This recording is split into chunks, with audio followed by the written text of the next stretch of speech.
We, as humans, tend to focus our attention on the physical world.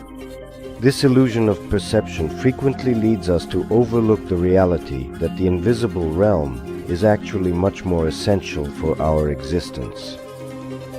Quantum physics tells us that the invisible energetic reality, which is commonly called the field, is the primary governing force of material reality. This field continuously shapes our physical reality. Since ancient times, it has been called ether, Maya, ether, and many other names. This is the global mentality that underlies all that exists. This way of thinking is in a state of continuous circulation and actively self-realizes within the world.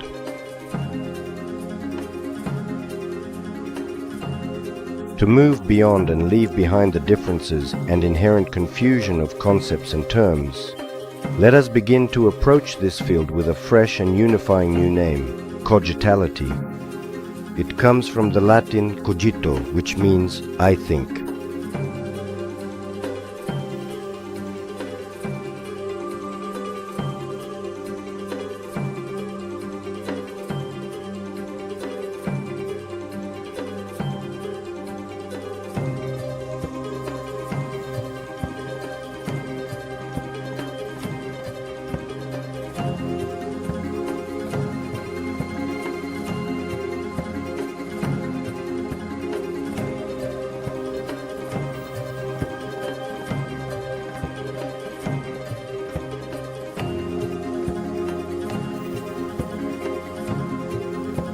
Our thoughts and deep emotions shape the vibrant reality around us. Let us follow our true nature and courageously open the wide portal to our own, hidden and previously inaccessible possibilities. Each one of us is a sacred gateway to ourselves, a gateway to cogitality. Let us see the invisible. This film is a transformative journey to you, deeply within your own spirit and created for you. It is a film about the endless possibilities of existence and how every living element in the universe is thinking and intricately interconnected.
When he was meticulously creating the structural layout of the periodic table, Mendeleev decided to place in the newly defined zero group, positioned even before the familiar hydrogen we know today, a critically important yet largely unstudied chemical element which he formally calls newtonium.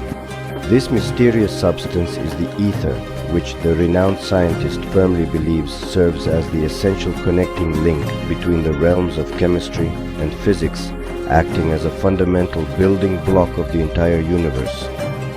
Newtonium is an incredibly elusive gas, the fundamental substance from which the entire universe is constructed. and the ultimate key to unraveling its mysteries.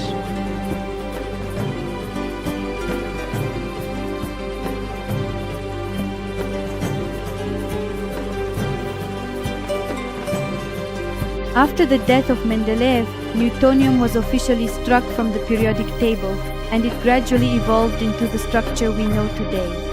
Eventually, scientists completely abandoned the concept of ether.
Mendeleev's table.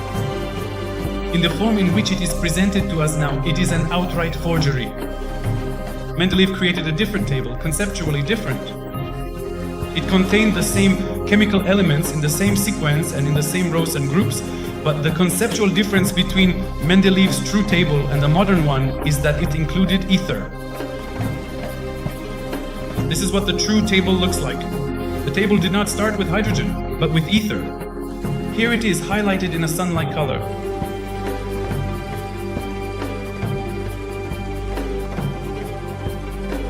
Today, in search of answers about the universe and matter, scientists are once again turning to ether. The ether, cogitality, the zero point, and the Higgs boson. The theoretical prediction of the elusive Higgs boson, commonly known as the so-called God particle, earned the prestigious 2013 Nobel Prize for Physics for Peter Higgs and François Englert. Back in 1964, these two renowned scientists, completely independently of each other, theoretically predicted the existence of a new particle, the Higgs boson, which is believed to give mass to all visible matter in our universe.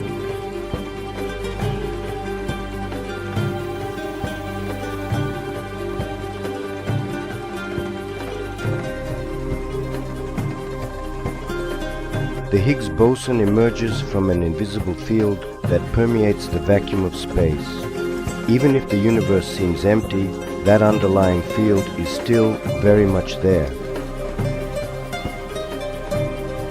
It is truly remarkable and astonishing that today science is discovering facts about the nature of the universe that have been known since ancient times.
All knowledge was gathered in a single bag of papyri, the Kivalton. This key, that was the name of the powerful vital energy. that continually inspired him to gather more and more Hermi. Va, which literally meant 8 because that was the number of rules and principles by which the world operates. Elton, this name was a combination of logos, which essentially meant the word and the letter of the one who allowed him to gather all the Hermi in one place, namely the letter T from Theos, which simply meant God. The Nameless One did not know that, as he developed his language in the Arcadocretan dialect from the region he came from, the letter Tsan was used only in Arcadia and had the sound of the Cyrillic I. For him, this did not matter.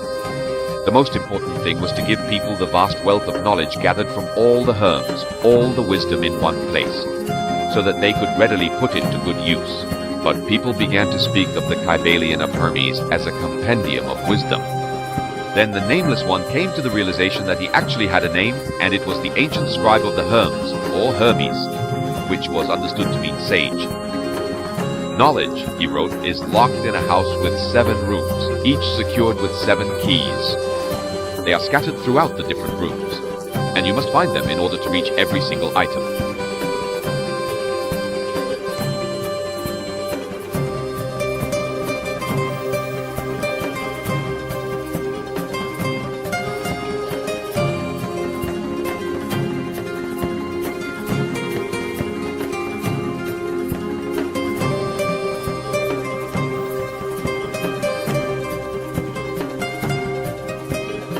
Free yourself and feel freedom, you must find the 8th key, the key to complete freedom and happiness.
Water is the very essence of life. Many scientists now confirm that our thoughts and water are deeply and intricately interconnected through a common energy information field. Water retains in its memory the connection with everything it has come into contact with. This profound contact, this memory, is carefully preserved throughout the passage of time. If the state of the one interacting with the water changes, significant changes also begin to occur in the water itself, and both its physical form and molecular structure are altered by the vibrations of the surrounding environment. Much like a living being, water reflects every single human emotion and thought. Sound waves in turn cause it to continuously alter the shape it takes. Viewed from this perspective, water remembers and reflects the energy of various surrounding objects and the environment. On a molecular level, water is the basis for the creation of the structure of DNA. Without water, there would be no life. Every single healthy cell is always surrounded by structured water. The primary distinction between normal and structured water is the number of electrons found in their outer orbits. In unstructured water, these outer electrons are absent, and this condition is what is called disease. Structured water contains electrons, and the water is ionized. Superionized water with 3 additional electrons possesses consciousness, acting much like a sentient living organism, and is fully aware of its own actions. It carries out complex chemical reactions in a very specific sequence, which can only be the deliberate result of conscious thought and of true intelligence. This living water is also a universal cleaner.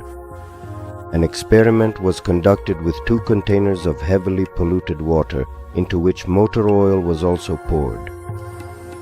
Just 1 teaspoon of superionized water eliminated the pollution in only 2 hours, and in place of the sediment there were proteins and amino acids. For verification, they put a goldfish in, which swims for more than 3 hours and then transfers the cleanliness to the aquarium. This specialized water, when placed in heavily polluted water areas, turns everything into crystal clear water in a remarkably short period of time. When dispersed in waste depots, the water effectively halts the combustion of methane, and all hydrocarbons are transformed into organic fertilizer, while unpleasant odors vanish almost immediately. This is intelligence, and water suggests to us that any waste product can be turned into proteins and amino acids, that is, into the fundamental substances of life. Because everything is thinking, and water itself, as a fundamental and primordial essence, is a highly structured form of energy within the informational field of thought, cogitality.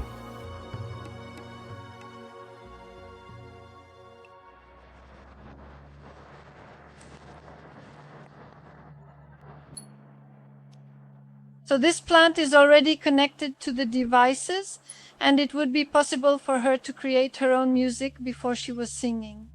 Now she has ceased singing for the time being anyway. I don't know. Maybe she's feeling a bit shy now that she's looking at all these people. Try to go to ask her. Go ahead. Talk sweetly. Talk sweetly. Yeah, that's right.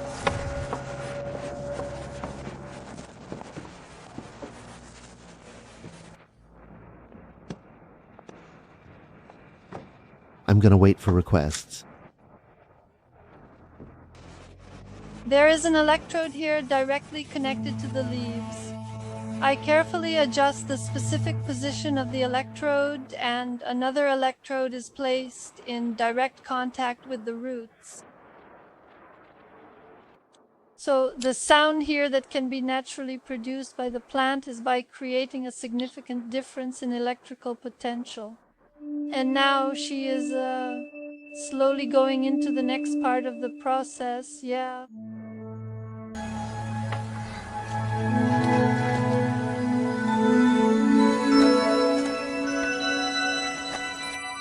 She's actively generating the signal that is producing the music now. It is the plant changing the notes, the melody, the rhythm.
The idea that plants have feelings is not a new one.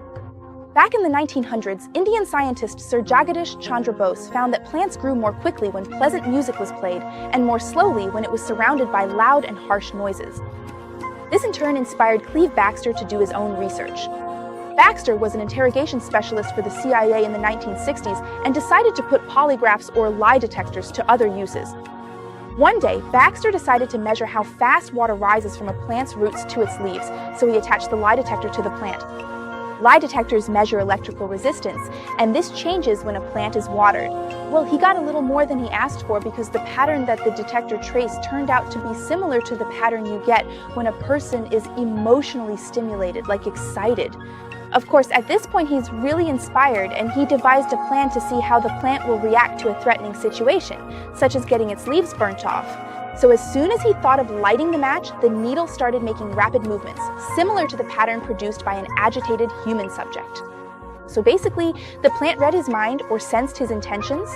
Thankfully, at this point, Baxter decided that he couldn't agitate the plant any further and didn't actually burn its leaves.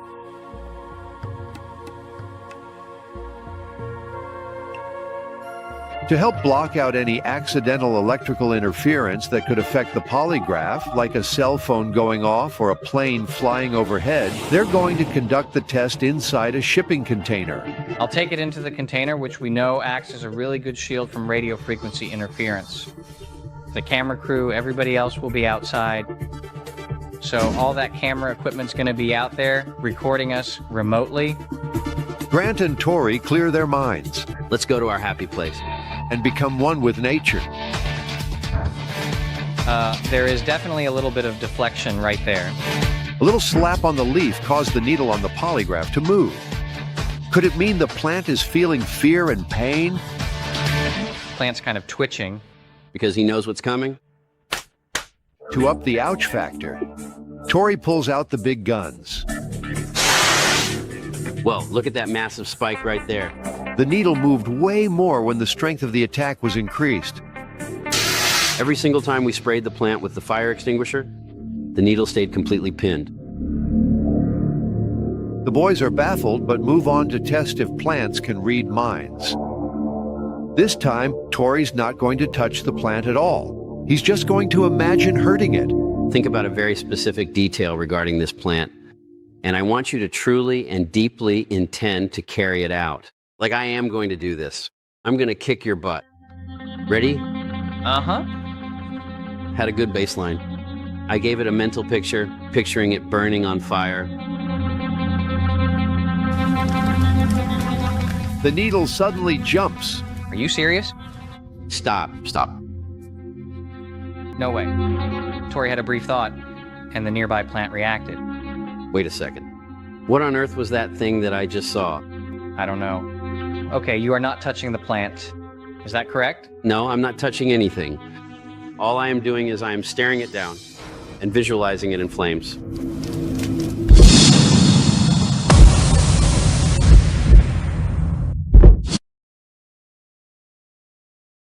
In the small Romanian village of Costeschi, there have been many fascinating and mysterious stones which are believed to have a life in them. Called trovants, which means cemented sand, these stones do not only grow but also multiply. In most cases, the stones are round or have a streamlined shape with no sharp corners. However, after rain begins, something incredible happens. Like mushrooms, they grow and increase in size. Each trovant varies in size from a couple of millimeters to even 10 meters. Some of them even move on their own, and the internal structure is also very unusual. If you cut it in half, you will find age rings like the ones trees have.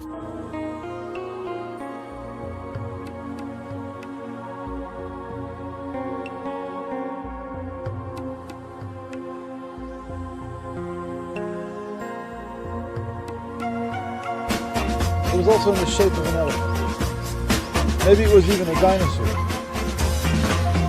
A puppy, all kinds of animals like these. Figurines.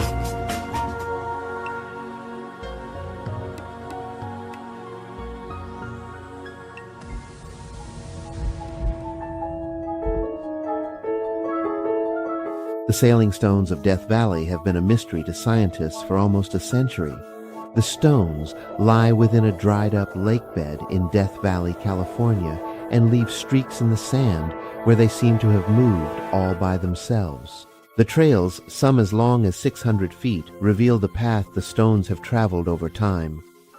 And strangely, not all of them move in a straight line, and some move side by side, giving the illusion they are racing or moving toward a destination together. But scientists have not been able to determine what actually causes the stones to move.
I take the water, turn it into gas, use that gas for energy, and then create water again. It's always renewable, it will never run out. Our story begins all the way back in 1971. At that time, a talented Bulgarian man who had fled the regime and was working abroad made a truly groundbreaking discovery. Ilya Valkov moved to Australia, where he also eventually changed his name to Yul Brown. After working there for several years, he managed to ignite water.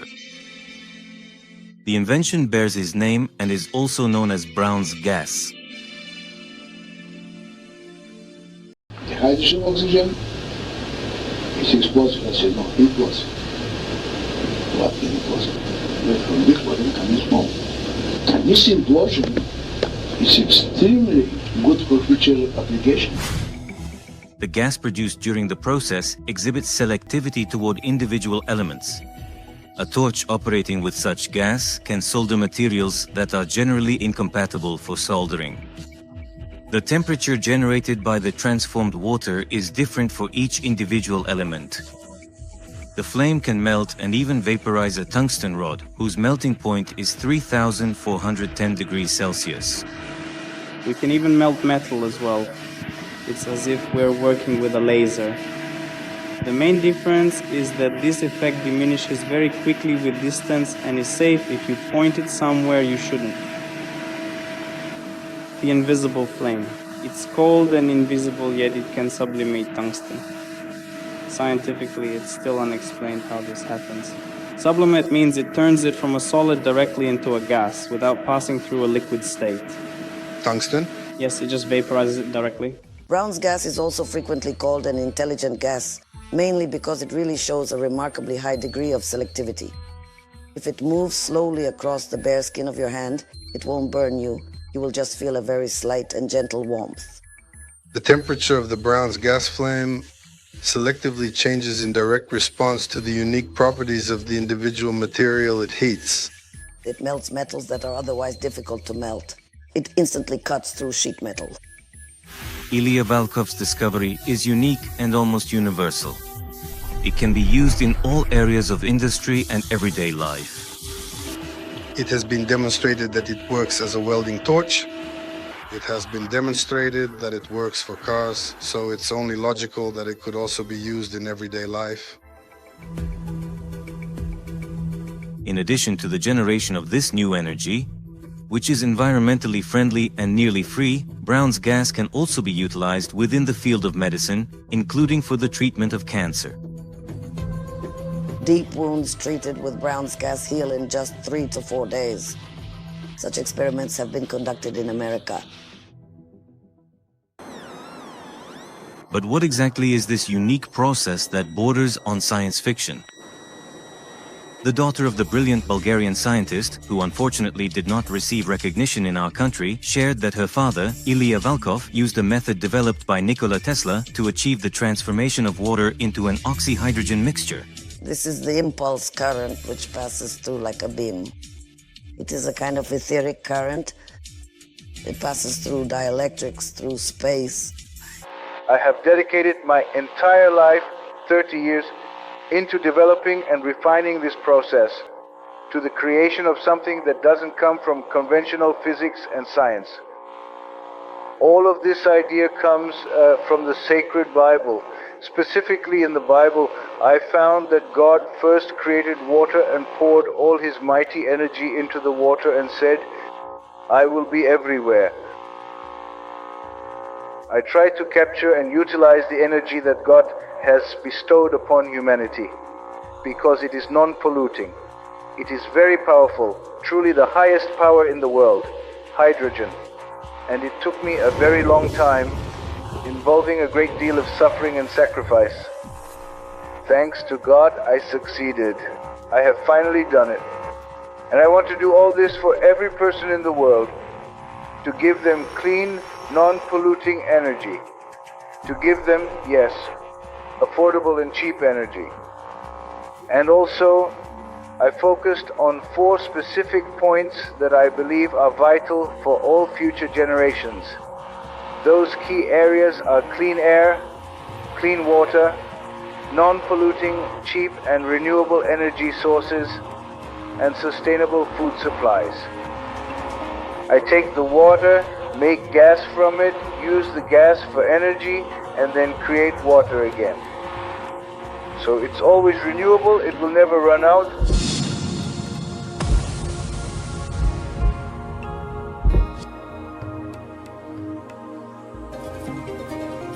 The idea that everything is energy is neither new nor strange.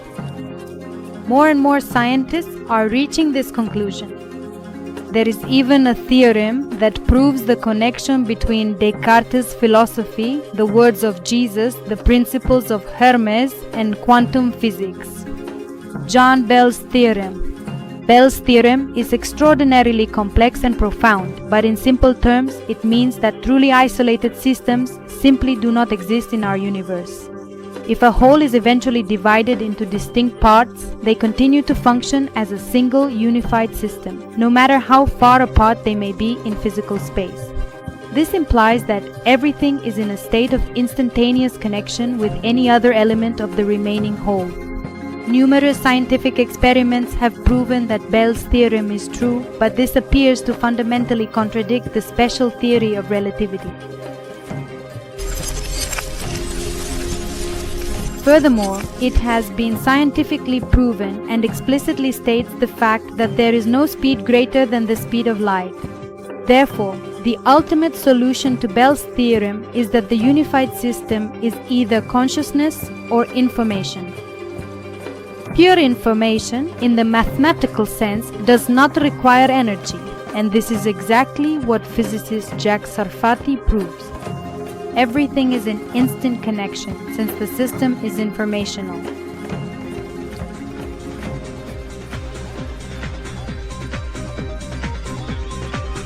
So, who is it? Who is right? Who is it then? Who is right?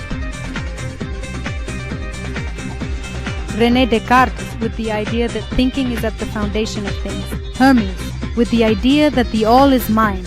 Jesus, with the idea that we are made of light that comes from itself. Or Einstein. Or John Bell.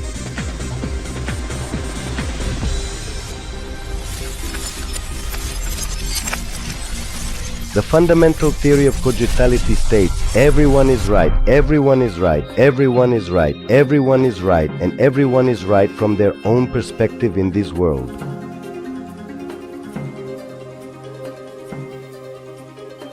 Only a very small and specific collection of elementary particles are needed to make us. Externally, atoms are like miniature planets that are constantly orbiting around a central sun. At the very center of the atom, there is a nucleus, which we originally thought was made up only of protons and neutrons.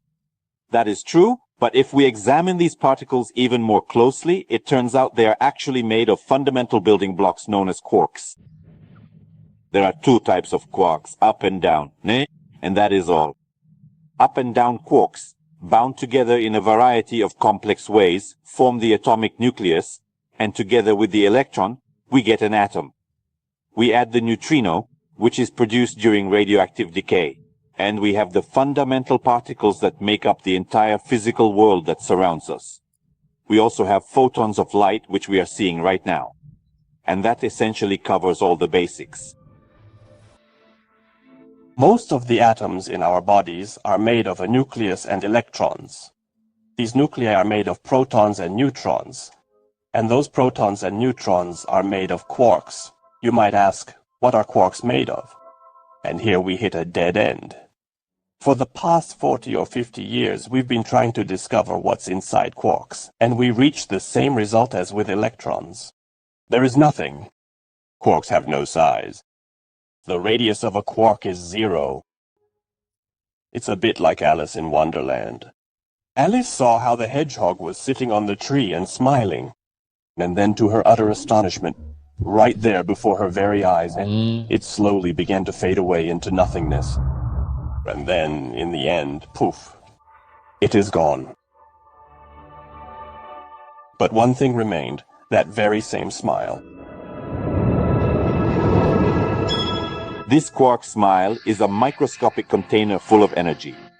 All matter is fundamentally composed of energy that has manifested itself in the form of tiny particles. And it seems that's what we're made of. Or at least that's how it looks for now. But this brings us to an even more fundamental question. Why exactly do our building blocks act in such a peculiar manner? When we take a closer look at the study of matter, it reveals that nearly everything in our universe is actually mostly hollow. You, me, and absolutely everything in this vast universe, mostly just empty space with tiny bits of matter no bigger than pinheads swirling around within an immense, and truly gargantuan expanse.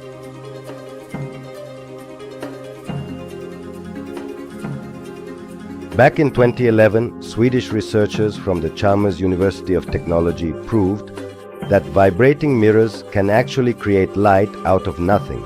During this groundbreaking experiment, the specialists managed to capture individual photons that are known to continuously appear and disappear within a vacuum.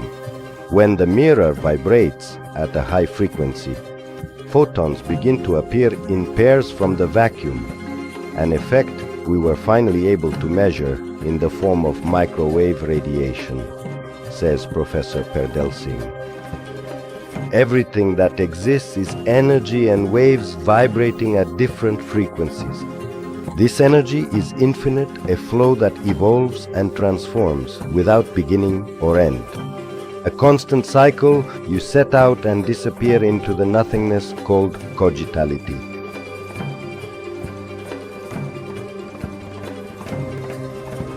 We like to think of space as empty and matter as solid, but in fact there is essentially nothing to matter whatsoever.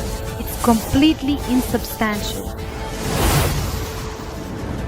Take a look at an atom. We think of it as a kind of hardball. Then we say, oh well, no, not really. It's this little tiny point of really dense matter right at the center, surrounded by a kind of fluffy probability cloud of electrons popping in and out of existence. But then it turns out that that's not even right. Even the nucleus, which we think of as so dense, pops in and out of existence just as readily as the electrons do.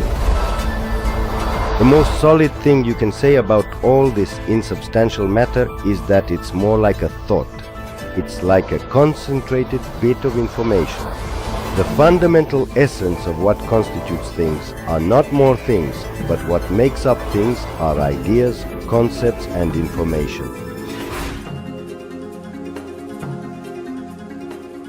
Matter is mentality. The whole is mind. The world is mental, and this has been passed down as a message for at least 13,000 years. Mentality is the primordial moment and the principle from which everything manifests and is constructed. The goal of the theory of cogitality is for us to prove this together. Everything that exists, visible and invisible, is a collection of cogital particles at rest, which possess complete information. The striving of this whole towards perfection causes movement, which determines the emergence of light, space, and time. The light coming from itself creates illusory holographic images wrapped in a protective field. We perceive these images as dense materiality, while matter is manifested, individualized thought. The thinking particles at rest and those in motion are the perfection called cogitality.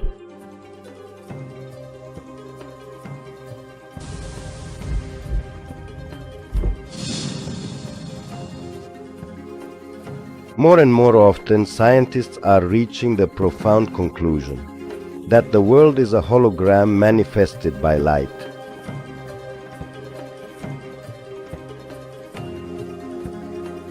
We ourselves are a hologram.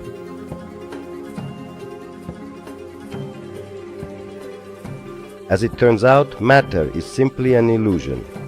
Energy, thought, a complex manifestation of light and fields that we ourselves create.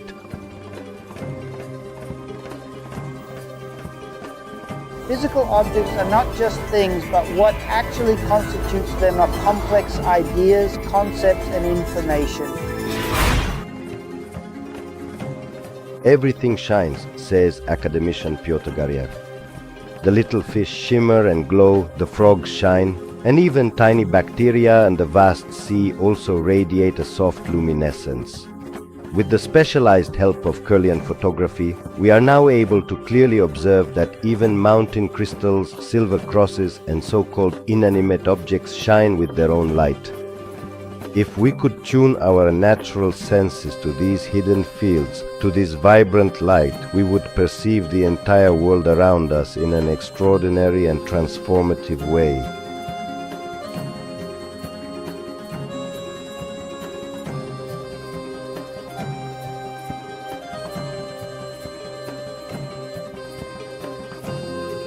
That's very interesting. And what exactly are these fields? Is there an explanation for them? Is everything really consciousness? These fields, this consciousness, are ourselves. These are thoughts, and more specifically our own thoughts.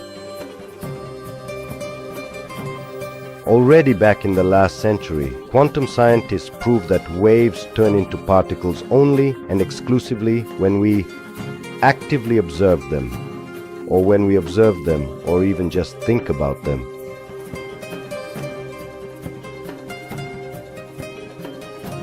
We dress and manifest energy in our own thoughts as physical particles, and they become such.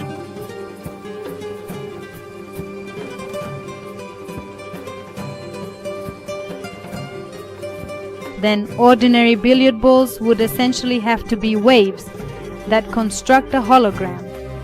When we observe, when we direct our attention to this hologram, it receives from us and from cogitality a certain field that holds the light and transforms it into matter. Every object, every piece of matter is a hologram, held within a field that binds its elements into an indivisible whole. The reason for the emergence of such a field has not yet been clarified, but it has been proven that matter is energy, light, a hologram. The structure of DNA itself is incredibly light, and it can actually be transmitted as pure information via a laser beam. As far back as the year 1999, the physicist Anton Zeilinger discovered that when a single molecule of carbon-60 passes through a specialized diffraction grating, A complex diffraction pattern of minima and maxima is clearly observed on the other side of that grating. This occurs just as we would expect to see with a pair of interacting waves, almost as if it were not a solid material object passing through the grating at all, but rather a wave of light.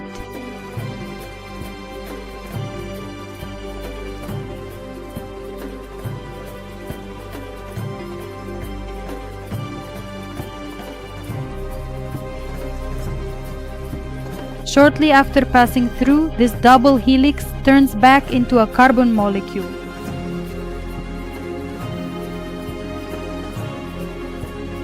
If we compare this to the bowling ball from the earlier scene, it reassembles itself and knocks down the pins after passing through the barrier.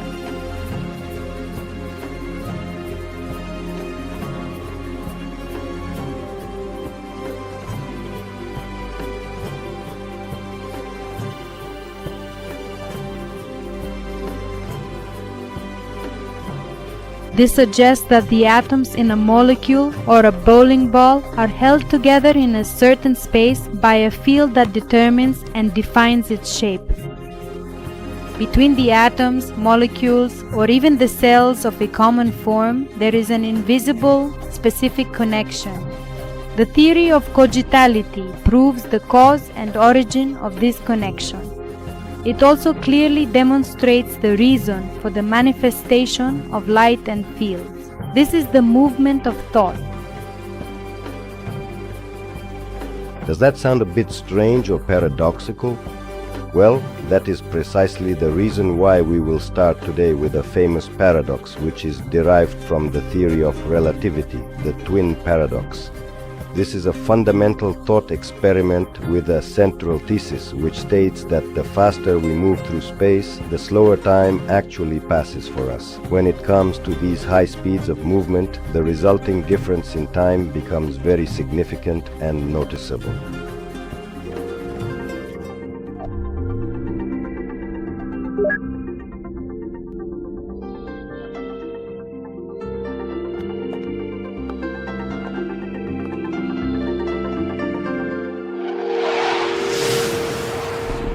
For example, if we launch a spacecraft into space at a speed close to that of light, time will pass in a very different way for it compared to time back here on Earth.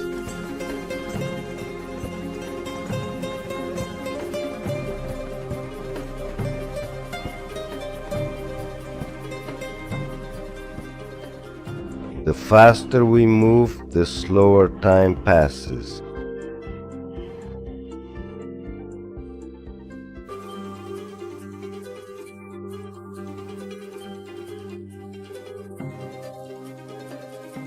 To prove or disprove this theory, an experiment was conducted in practice with a pair of synchronized atomic clocks. When one of these clocks was placed on an artificial satellite orbiting our planet, it began to lag slightly behind the clock left on Earth. The speed of the satellite is between 28,000 and 39,000 kilometers per hour. It is important to keep in mind that the lag is present irrespective of the slight difference in speeds.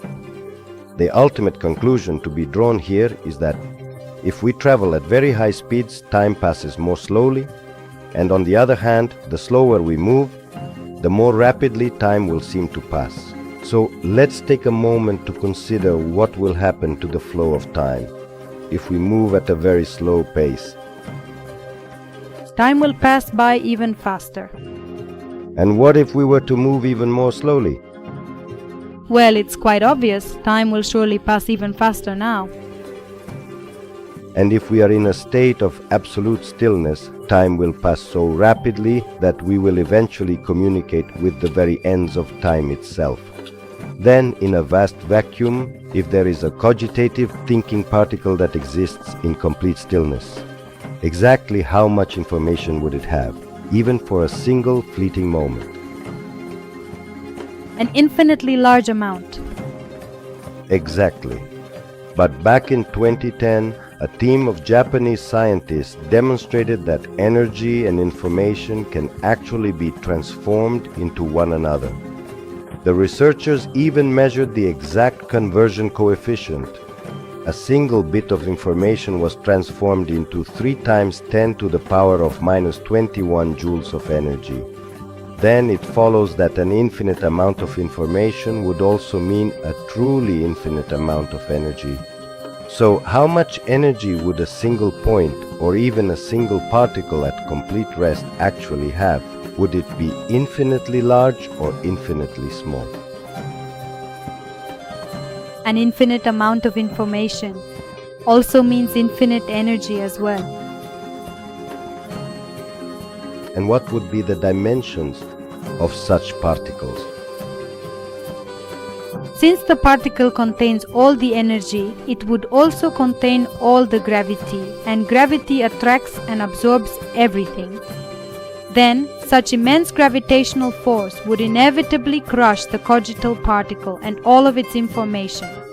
All of the infinitely large gravitational energy will undergo a collapse of itself and everything else into an infinitely small zero point, effectively turning it into a Higgs boson with an absolute zero size.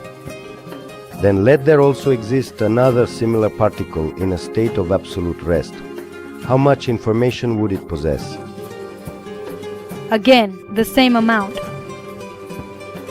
That is correct. No matter how many particles there are, every single one will continue to possess the same infinite amount of information. And just how much information will all of these particles together possess? It is the same infinite amount as each and every one of them.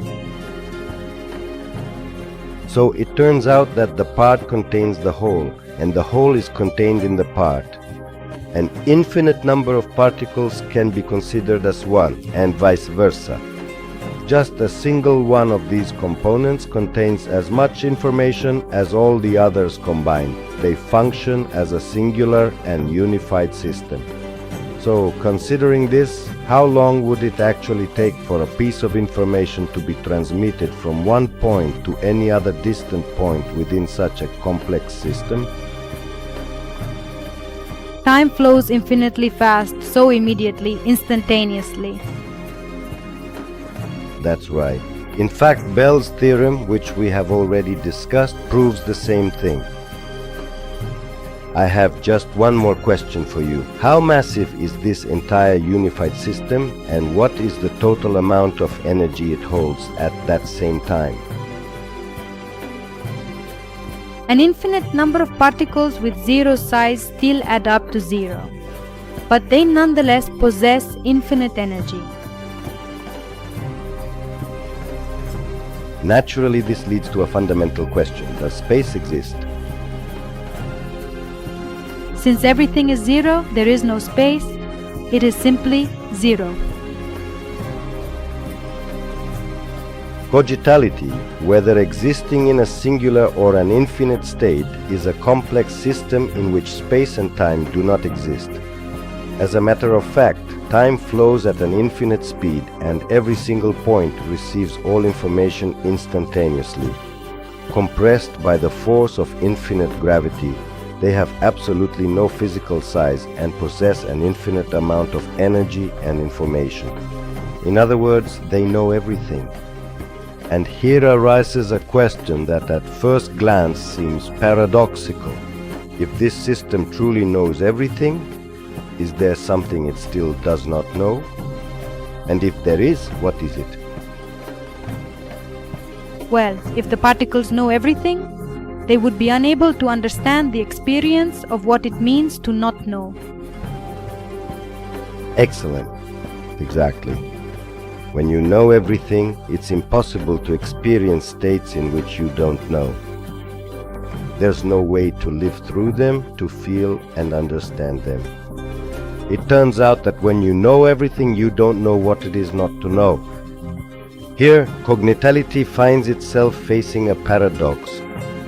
To achieve a state of absolute perfection, it is fundamentally necessary to experience states of not knowing firsthand, to truly feel and live through them fully. for the whole to possess complete information, it must also come to know all possible states in which knowledge is entirely absent. And how will that happen? So how will the different states look to us? To answer this question, let's return to the fundamental principle. The faster we move, the slower time flows. This means that ignorance is a consequence of movement, and the faster we move, the more ignorance continues to increase, along with its consequences. The more particles move at different speeds, the more information there is about the states of ignorance. There are infinitely many particles, and they can be divided into two groups. Half of them start moving, while the other half remain at rest. In this way, those at rest will fill their knowledge by receiving information from those that are moving. Infinity divided by 2 is still infinity. That way, nothing is lost. The information decreases, but the energy does not disappear. It only transforms. It manifests itself as the presence of a gravitational field, light, kinetic energy, and various other forms. How is it that nothing is lost? Can you explain it as a principle? Yes. For example, when an atom receives energy from an external source, the electrons of the atom absorb this energy and change their orbits. Then we refer to these as excited electrons, in a highly unstable, non-equilibrium state. When they return to their equilibrium state, the electrons emit the absorbed external energy. In our case, the different speeds of movement of the cogitality particles determine different amounts of energy released and accordingly different types of luminescence. Each particle has its own distinct and individual speed and will emit its own unique spectrum of light. If we observe this magnificent spectacle of lights, fields, and sounds from the outside, it would truly appear to be like fireworks or an explosion. Like a big bang. This is the Big Bang. All the particles set off simultaneously in all directions and at various speeds, emitting all kinds of fields and waves. Only 10 to the minus 43rd seconds after the Big Bang, the fields of gravity and the protective field manifest, and about 10 to the minus 35th seconds after the same event, light also appears. It seems logical, but how much of it can actually be proven? It has practically already been proven. In 2011, scientists from the Chalmers University of Technology conducted an experiment in which light appeared from the vacuum by inducing high-frequency vibrations in the vacuum. Out of nothing, pairs of photons appear. The vacuum turns out to be something. Descartes and Newton, Mendeleev and Tesla, as well as thousands of others, turn out to be right about the ether. The words of Hermes and Jesus about knowledge that has withstood the test of time.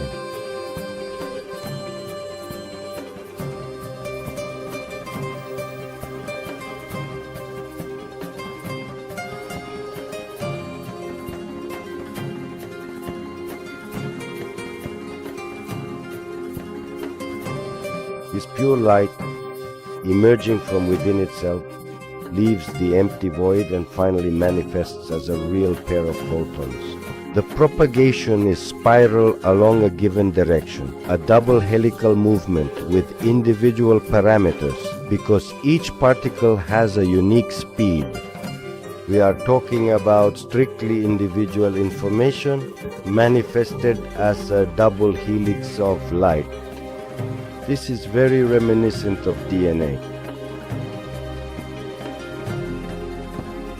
But then there is also gravity. And on the gravitational field, structural grids will adhere, which are the result of the dynamic interaction between the pair of spiral waves. Once formed, if light passes through this grid, a vivid hologram will appear. The grid is determined by the waves and is singular, distinct, and one of a kind. Then each hologram will also be unique and unrepeatable and will experience a profound ignorance that no other entity but itself can feel. Alright, let's take as an example a few moving cogitality particles. One emits in the blue spectrum, another in the deep red region of the spectrum, a third in the green wavelength, a fourth in purple, and so on. When the emissions from all these particles interact and overlap, the final result will be white light, identical for all the particles.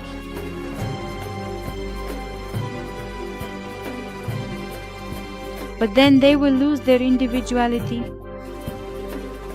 Yes, and in order to prevent this from happening and to preserve the original idea of movement for the particles to experience all states of unknowing, an additional field is needed to protect the individual experience of unknowing for each particle. In this particular way, each individual particle will be able to fulfill its specific function.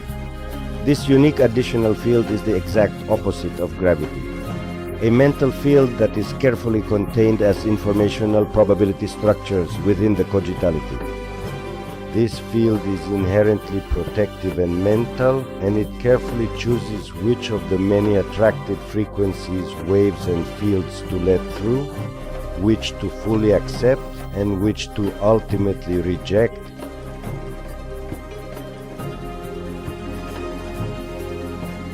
In certain circles, it is often called free will. In general, it is more commonly known as the ego.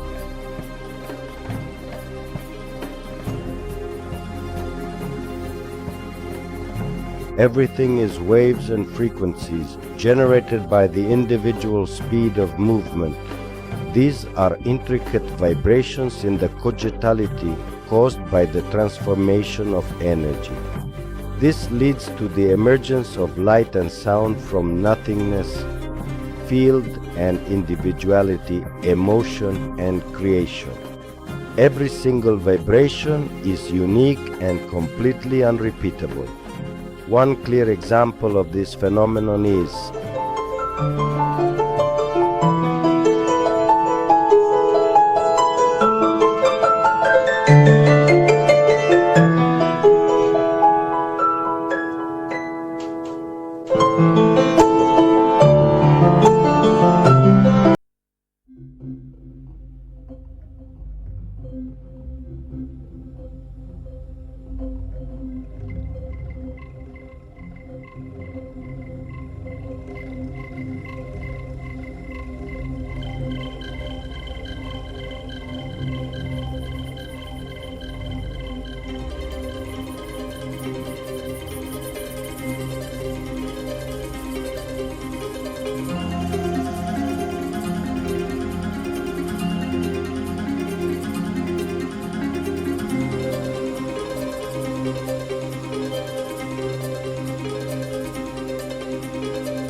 According to quantum field theory, in the vacuum, pairs of photons are constantly being born and disappearing, caused by the continual fluctuations of the fields associated with them. But how do these fluctuations arise? What is the cause? Every cogitality particle has zero size and contains within itself infinitely many zero points. Each of these points can be viewed as a combination of motion and rest existing within themselves. In every particle there is both rest and motion. Many of the dynamic, moving particles and elements reach the outer boundary of the zero space and strive to leave it. That is why the zero point has properties more akin to plasma, which constantly vibrates and pulsates with energy. Within it, motion and rest exist in an instantaneous constant connection. If a high-frequency impulse appears within the plasma zero point during such vibrations, it will be capable of energetically ejecting a pair of photons. If, in this process, they are removed from the immense gravity but lack a definite direction, they will self-annihilate. These are what are known as vacuum fluctuations. In the vacuum, there are a significant number of high-frequency oscillations that are responsible for creating constant fluctuations at the zero points. And what exactly are these oscillations? These high-frequency oscillations are the lived moments of unknowing in the moving cogitality particles. In other words, these are emotions.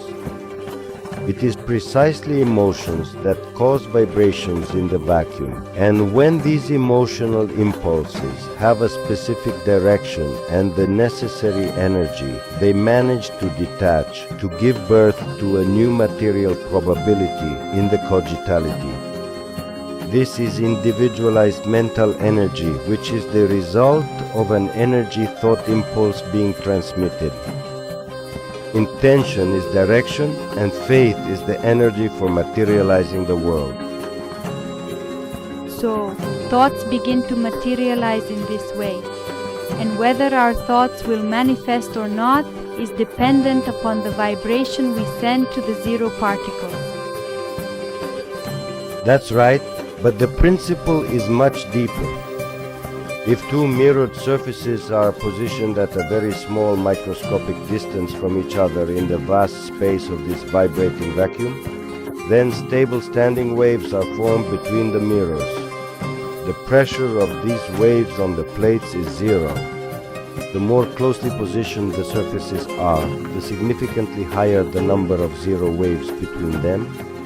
As a result, the external forces become increasingly powerful and press the plates together. An attractive force appears. This force was predicted by Hendrik Casimir back in 1948. Such a vacuum state is recognized in the scientific community as the Casimir effect, or the Casimir force.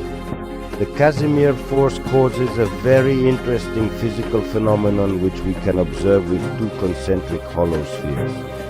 If the distance between the spheres is very small, the Casimir force turns out to be significant.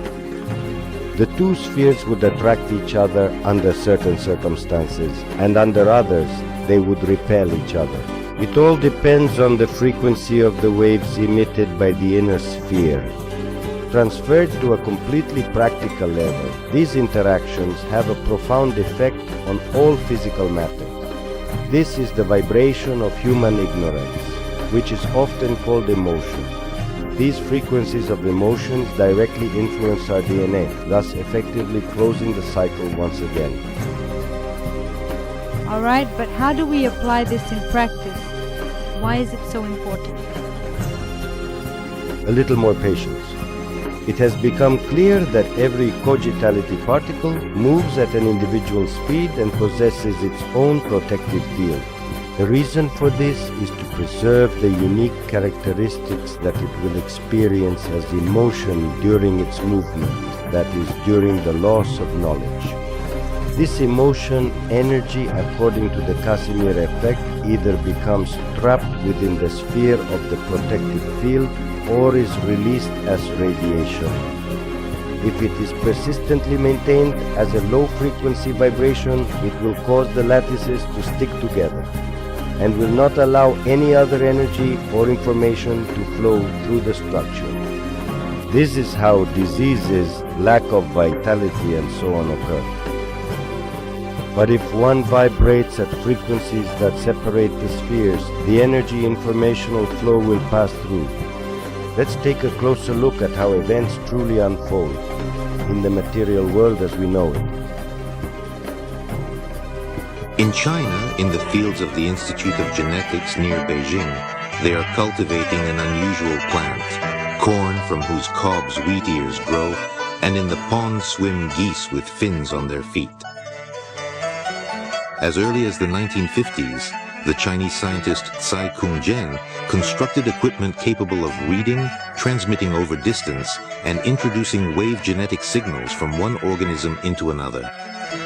As a result, such hybrids were produced, unthinkable and forbidden by official genetics. Moreover, the acquired traits began to be inherited. Thus, a new field in biological science emerged, experimental wave genetics. This scientific evidence demonstrates that DNA is essentially light and creates a vortex that absorbs wave frequencies in a manner similar to the action of black holes. Thus, the DNA molecule absorbs all the light photons from the environment and literally stores them within itself as information and instructions for development. But before it is stored in the molecule, the light DNA is already mixed with the frequencies of the environment. The shape of the hologram is partially determined by this mixing. One of the scientific experiments that was conducted shows that even when the DNA and all the equipment are removed, the informational form of the removed DNA remarkably continues to persist and exist within the entirely empty vacuum space. This means that the other part of the shape of a hologram is determined by the field itself, by the cogitality. Thus, as early as 1984, academician Pyotr Garyaev discovered that there is also an ether field which is in constant interaction with the light DNA, the environment, and all frequencies to which it has access. This leads to the belief that the complete genetic code, the energy of everything that exists, is contained within this field. Just one example in this direction is sufficiently indicative. As we know, tadpoles placed in a suitable environment for development turn into frogs. But if we change the frequencies of this environment and isolate the Earth's vibrations, something strange happens. The frogs manifest either with 5 front limbs or with 4 hind limbs, or only with 2 hind limbs and no front ones. Unique? The frequencies of the environment determine the shape and development of a hologram. In other words, the hologram can be changed. Every single individuality starts from zero and follows a unique spiral order of development, which is commonly referred to as the Fibonacci sequence. Everything that exists is a consequence of this sequence.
The ego, or the protection of the form, is a probability, not a given.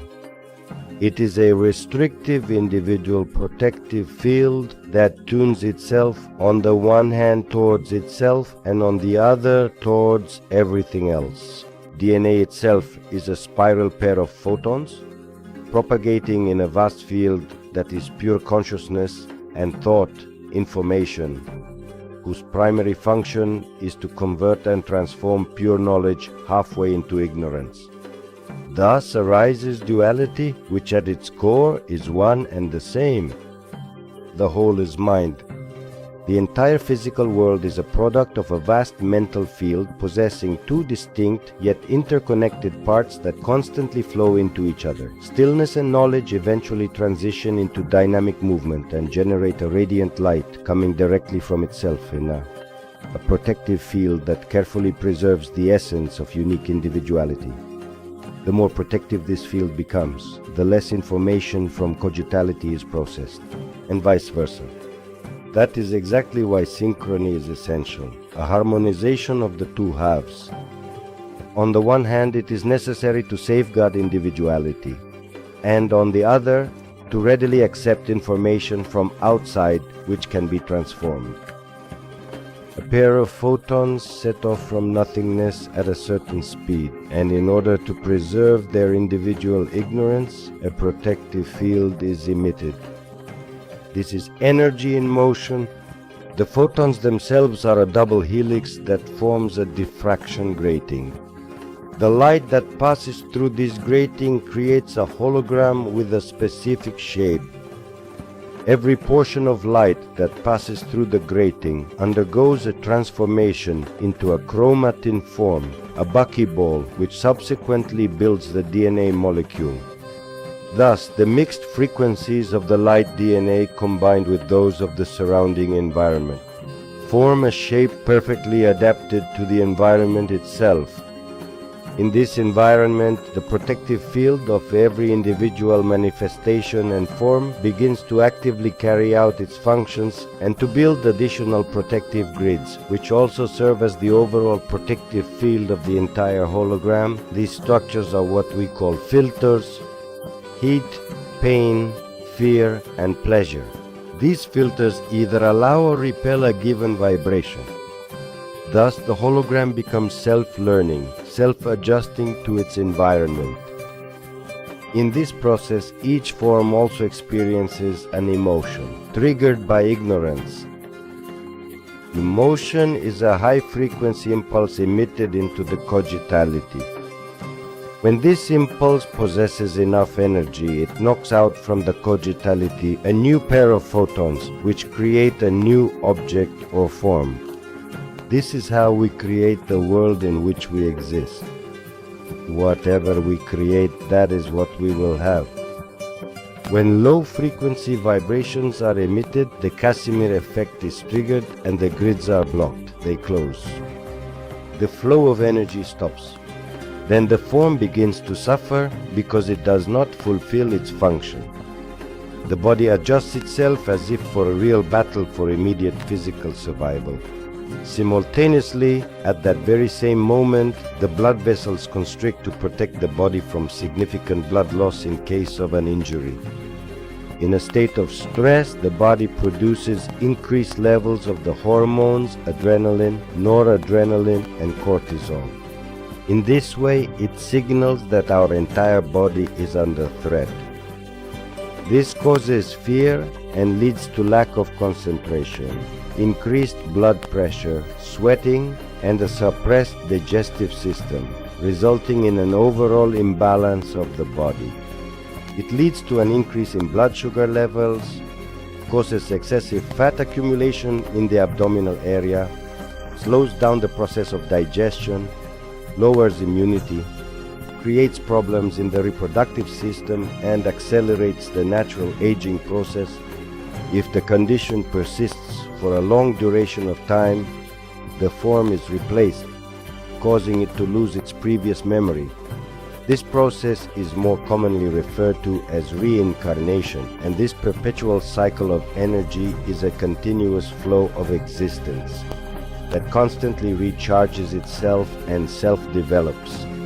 This is what we call a generation.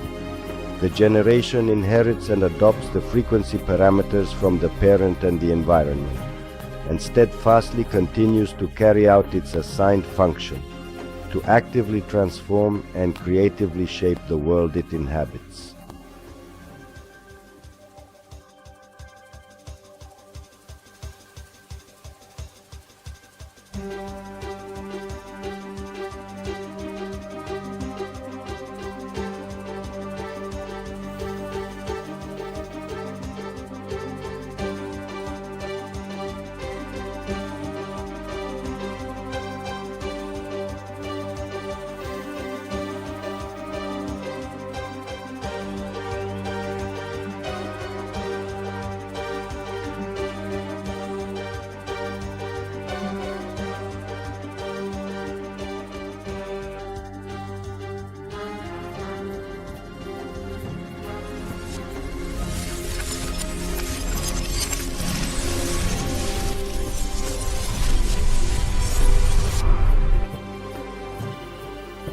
This kind of reproduction, the copying of the world and our behavior, is well known.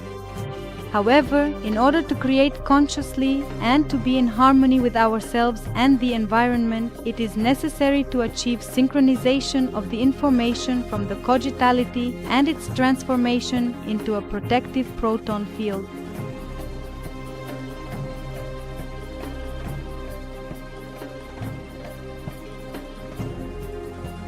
Finding this perfect balance opens up a world of possibilities that, until now, we have referred to as paranormal. What do they actually depend on? The grids of the hologram are, in themselves, fields that constantly float and interchange, merging into one another. When we emit low-frequency vibrations, the floating fields attract each other and begin to oscillate within a very narrow range of space. Then we talk about fused grids. When the frequencies are aligned with those of the surrounding environment, the grids float freely and do not attract each other, because then the Casimir force also disappears. This has also been proven in practice. In the early 1990s, researchers at the HeartMath Institute in Northern California discovered that the heart is a source of a strong electromagnetic field which has an influence extending far beyond the body. In the experiment, they isolated human DNA and measured how it responds to distinct emotions. With anger, hatred, and jealousy, the DNA tightens up like a small knot. In other words, these emotions cause the protective lattices to stick together and the DNA contracts. In the presence of gratitude, love, compassion, and forgiveness, the DNA is extremely calm.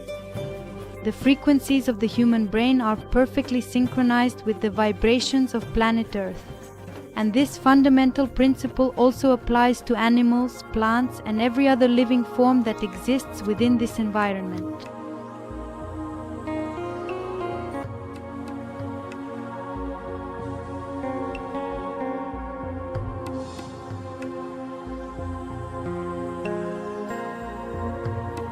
No matter how logical and well-structured a theory may seem, it is meaningless until it is tested in practice.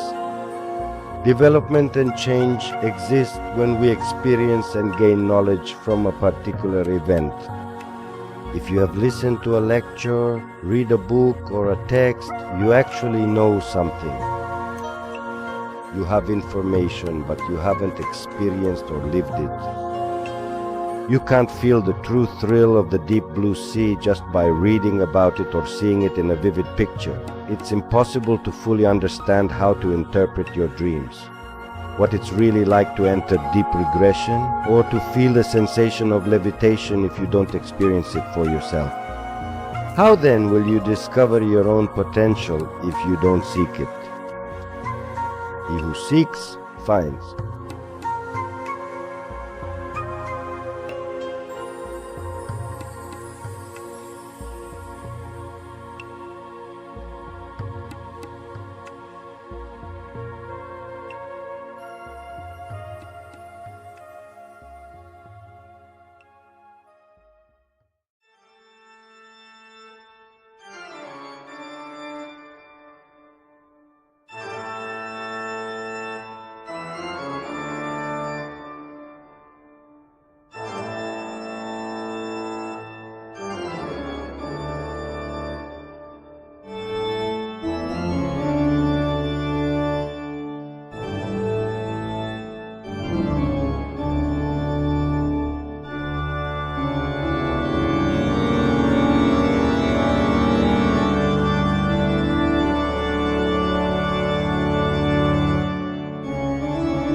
Cogitality, I say right now. Let it be our common will. I am ready to surrender, allowing the light to wash over me as I finally merge the light and myself into one. Let us strive to bring matter to life in a much better, more meaningful way. Cells, start working now. Carry out my command. Increase the chromosomes by 5. Transform the DNA structure. Now, restore the telomerase.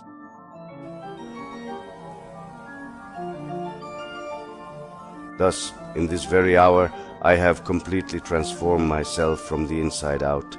I have finally received the gifts of true beauty, vibrant youth, and profound wisdom, all of which I now carry within me in order to radiate pure unconditional love to everyone I encounter.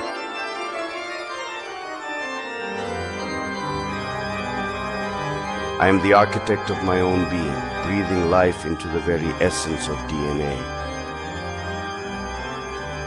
I accept this gift with my heart. So let it be, ignited in the consuming fire, in the deep earthly heat. So let it be done as you have asked. Having triumphed over matter itself and armed with this potent new charm, I have become the absolute master. So let it be written, so let it be done, and let it just forever be.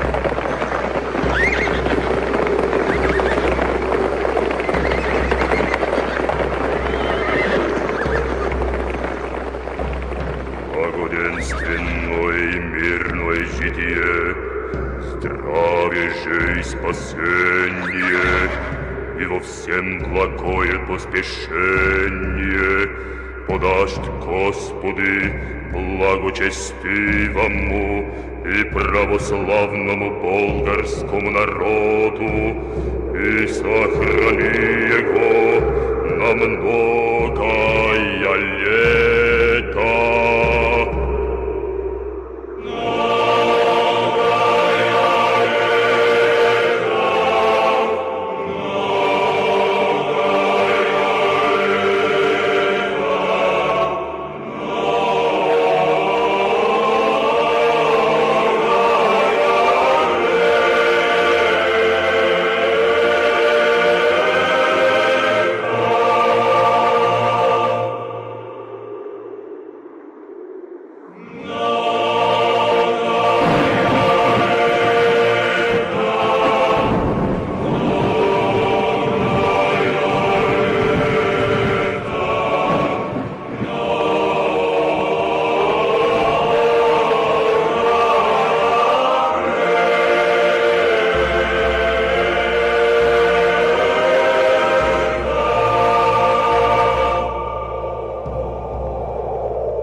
Through the language of symbols, and if we do not wish to understand it, it will be for us like hieroglyphic writing, interesting but incomprehensible.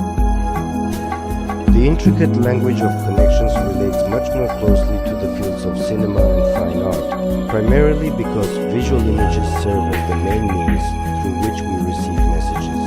In order to truly buy into our field, it is necessary to accept the incoming information and realize the profound fact that we can use it to shape our lives. More often than not, we are so accustomed to its presence that we simply tend to overlook it, just as we also cease to even remember it at all. Even if we remember them, most often we don't understand them and are afraid of them. This is how we begin to convince ourselves that the messages from dreams are meaningless. However, in reality, they represent a profound form of wisdom that infinitely surpasses the information from our own experience. This makes dreams especially important. There is a truly massive wealth of information in dreams, and it's quite remarkable how people often choose not to use it. Let alone the genuine intention to actually apply it. Yes, you are correct.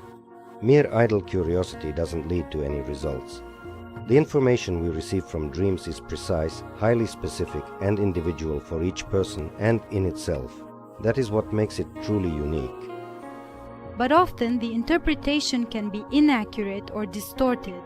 The messages arrive through the language of symbols, and if we don't wish to understand this language, it will be for us like hieroglyphic writing, interesting but incomprehensible. The mysterious language of our dreams relates much more closely to the artistic realm of cinema, primarily because vivid images are the main medium through which we receive these subconscious messages. In order to properly interpret our dreams, it is absolutely necessary to accept the information provided and to fully realize that we can make practical use of it in our lives. But usually, we are so incredibly used to this process that we simply ignore it, and eventually we stop remembering our dreams altogether.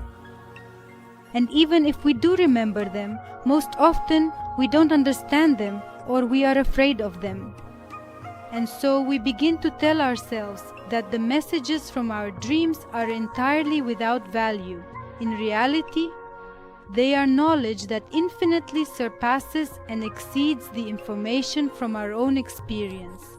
This makes dreams especially important. They show us where we are making mistakes in our lives, what we need to correct, and how they guide us. After all, who wants to hear that they've made a mistake? Don't ever be afraid of making mistakes. Every mistake is a valuable lesson that guides us on the path to success.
find out how his brain works during telekinesis, Vadim agrees to an experiment. Specifically for this, he travels to Moscow from his native Novosibirsk. The experiment will be monitored by Vasily Generalov, a neurologist and candidate of medical sciences, and Andrei Zhilyaev, a neuropsychologist, doctor of medical sciences and professor. The telekinetic must move a ping-pong ball in the water. To ensure the integrity of the experiment, the container with water will be covered with a lid to rule out the influence of drafts.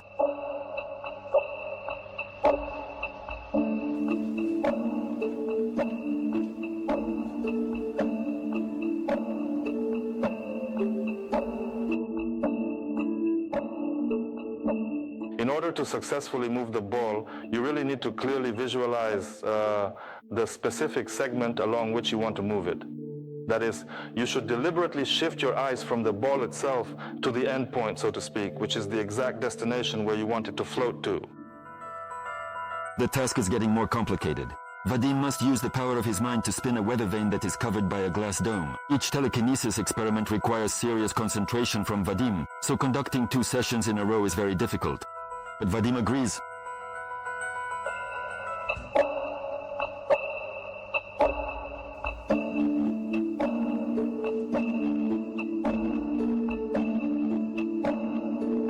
At the 17th minute, after a tense wait, the weather vane begins to move.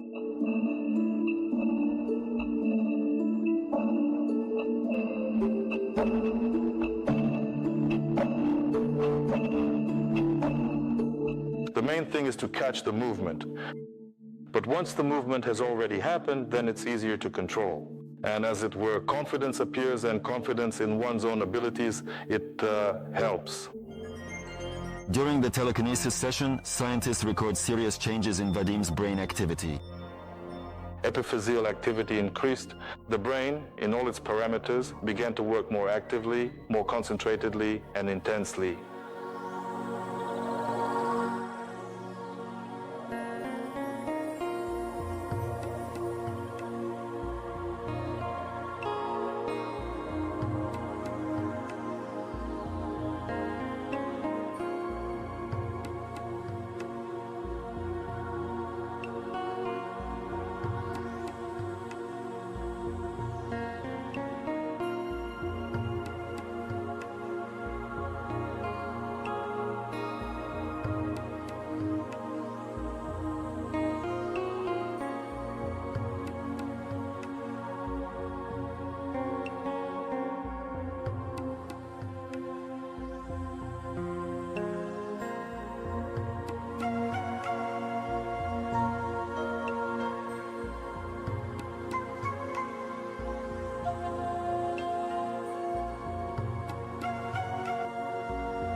When discussing the concept of clairvoyance, it is crucial to keep in mind that the future is merely a probability. It is not an unchangeable law, nor does it exist as a concrete fact. Rather, it should be viewed as a series of probable possibilities that remain fluid. And what is the probability that something will happen? It is approximately 97%. The frame currently clearly illustrates this. The total space of the circle is a full 100%. The probabilities are exactly the same. Now let's carefully collect and concentrate 97% of the total probabilities within a small area of just 3%. What this does is create a very concentrated possibility for something to happen. Psychics and clairvoyants perceive this specific set of probabilities quite clearly. However, within the remaining 97% of the space of time, there are always a small but significant 3% of alternative possibilities. And if we truly want to take full control of our own future, we need to actively search for and diligently discover precisely these possibilities.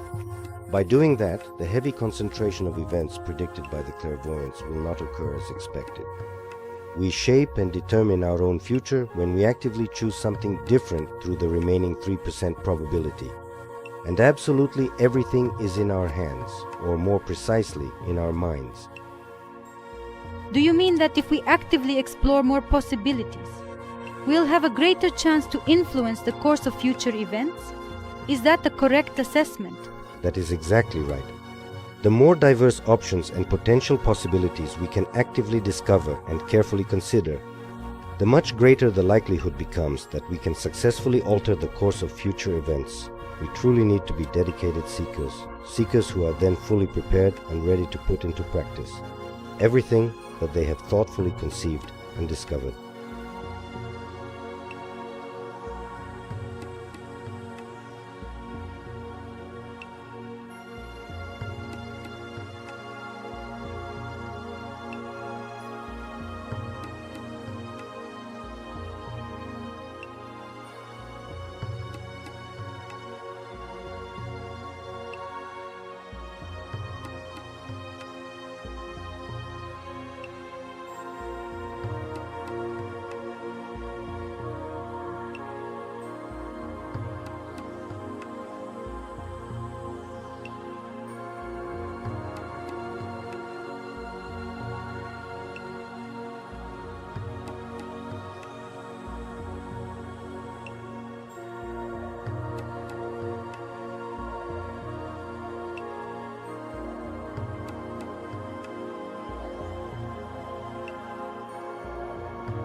Perhaps you should just let it all go now.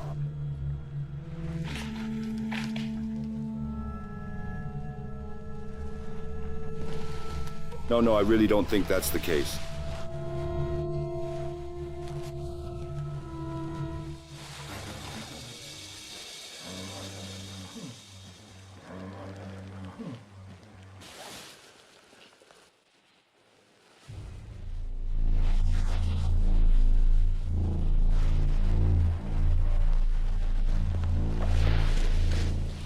And what is happening right now? Yo. We are now. No, that is not right.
Cogitality. You are me and I am you.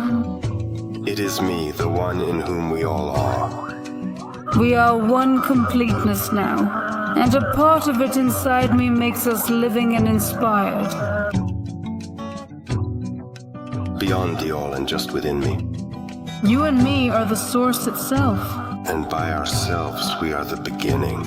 You are me, manifested from the void. I am you, from the light within me. Our shared thought is timeless. My code is luminous, full of deep insight. You and me are the essence of freedom in captivity. You and me are the everlasting cycle of night and day. You are me from the eternal silent stillness, and I am you within the vibrant swirling light. You are knowledge, peace, and patience. I am emotion from holographic creation.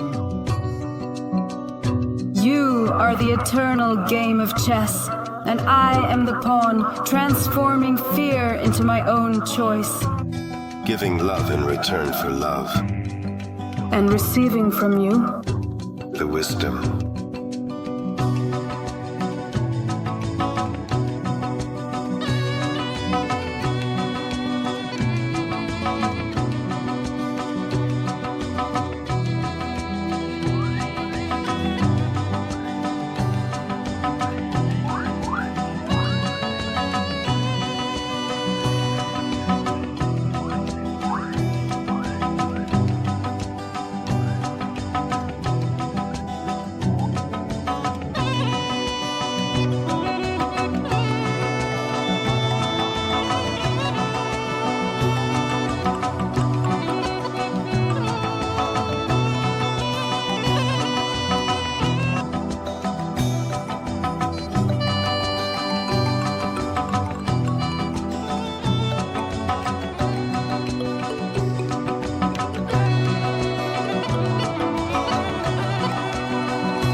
deep inside me a magical gift from myself, which slowly reveals itself from within.